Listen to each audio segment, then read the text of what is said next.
एक छोटे से गांव में मोहन नाम का एक मेहनती किसान रहता था। मोहन की पहली पत्नी के निधन के बाद उसकी जिंदगी में अकेलापन छा गया।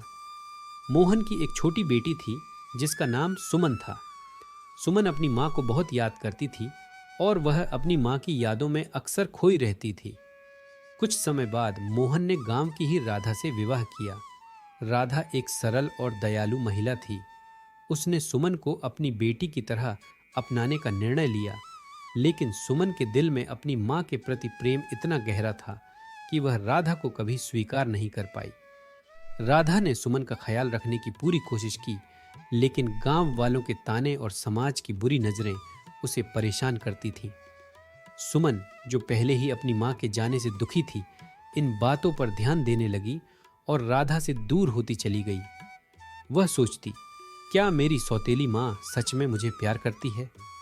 एक दिन मोहन को अचानक किसी जरूरी काम से दूसरे शहर जाना पड़ा। उसने राधा और सुमन को घर पर अकेला छोड़ दिया। उसी समय गांव में एक अफवाह फैली कि पास के जंगल में एक खतरनाक भेड़िया देखा गया है जो बच्चों को अपना निशाना बना रहा है। यह सुनकर सुमन और राधा दोनों डर गईं, लेकिन राधा ने सुमन को दिलासा दिया कि सब कुछ ठीक होगा। फिर एक रात जब राधा खाना बना रही थी, सुमन अचानक गायब हो गई। राधा ने पूरे घर में उसे ढूंढा, लेकिन सुमन कहीं नहीं मिली। वह समझ नहीं पा रही थी कि सुमन कहाँ जा सकती है।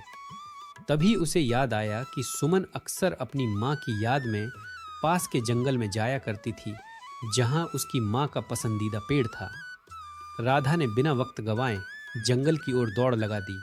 वह भेड़िए की अफवाहों से डरी हुई थी, लेकिन सुमन की चिंता ने उसे और भी ज्यादा ताकत दी।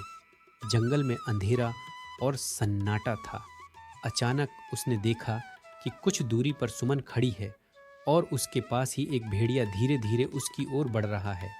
राधा ने बिना सोचे समझे सुमन को बचाने के लिए दौड़ लगाई। उसने एक बड़ी लकड़ी उठाई और भेड़िए की ओर फेंकी। भेड़िया राधा की तरफ गुर्राया, लेकिन राधा पीछे नहीं हटी। सुमन ने यह सब देखा और उसकी आंखों में आंसू आ गए। राधा ने अपनी जान की परवाह किए बिना सुमन को भेड़िए से बचाया।